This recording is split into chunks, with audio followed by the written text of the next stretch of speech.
ఈరోజు నేను ఝాన్సీ లక్ష్మీబాయి వేషం వేశాను.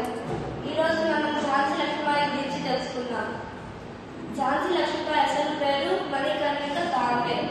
ఆమె 1857లో స్వాతంత్ర్య సంగ్రామంలో ముఖ్య పాత్ర పోషించిన ఒక వీరనారి. ఆమె 1825లో జన్మించి 1850లో మరణించారు. ఆమె చిన్నప్పటి నుంచి ఎన్నో యుద్ధ విద్యలు, గుర్రపు స్వారీలో పాల్గొని ఎన్నో చేశారు.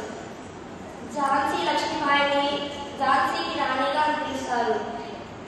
ఝాన్సీ లక్ష్మీబాయి ఎన్నో యుద్ధాలు బ్రిటిష్ వారితో వ్యతిరేకంగా పోరాడారు.